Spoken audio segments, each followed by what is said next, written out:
Hello friends, please don't forget to subscribe to my channel and like the videos. Thank you for your support. With a driving demeanor similar to Audi's gasoline performance models, the e-tron GT EV is the Porsche Taycan's friendlier, less intimidating sibling. Audi's e-tron GT Sedan follows a similar path as the e-tron midsize SUV. The four-ring brand set out to make this EV look and feel just like the Audi sports sedans we know and love.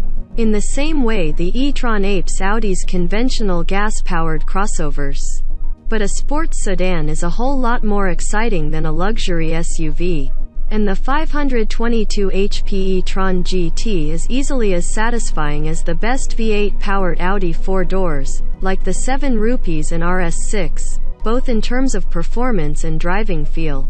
This time around, we tested the base model, which is hardly plebeian, lining up neatly with the Porsche Taycan's 4S configuration. The e-tron GT starts at $103,895 and comes standard with front and rear electric motors producing a total of 522 horsepower.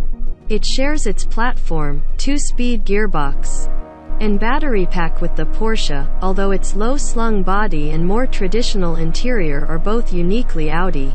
You can spend an extra $40,000 for the even more powerful RS version of the e-tron GT, which has 637 horsepower and some chassis tweaks. But we probably wouldn't.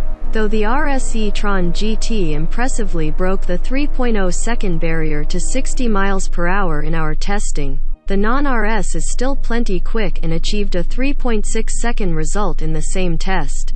A sub-12.0-second quarter-mile run can't be considered slow in any universe, and the e-tron GT managed 11.9 seconds at a trap speed of 119 miles per hour.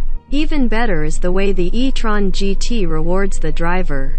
The steering is light, accurate, and progressive, and the damping is expertly tuned. It has quite a different driving character than the Taycan, which has heavier steering and a firmer suspension. Many of us preferred the e-tron's more delicate demeanor and compliant ride, but the Audi's results in our handling and braking tests did trail the Porsches.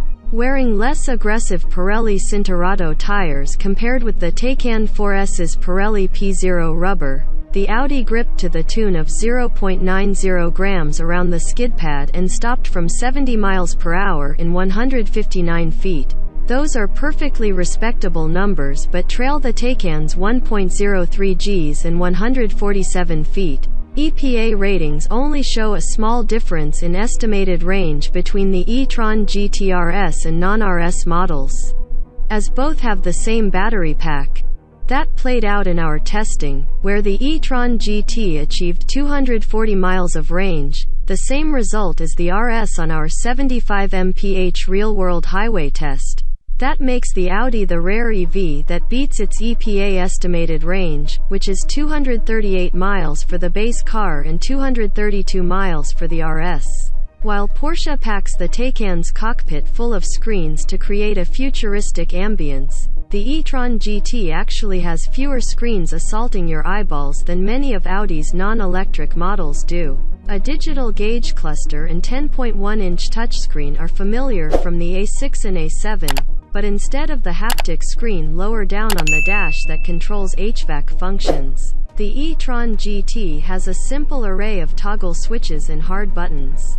We appreciate Audi's restraint here, and the only mark of weirdness is the bar-shaped shifter that slides back and forth to activate reverse, neutral, and drive.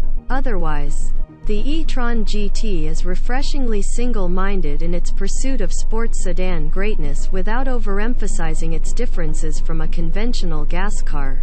It is at least as compelling as the Porsche Taycan, with which it shares its platform, powertrain, and electrical architecture. And it had better be, because it's nearly as expensive, too.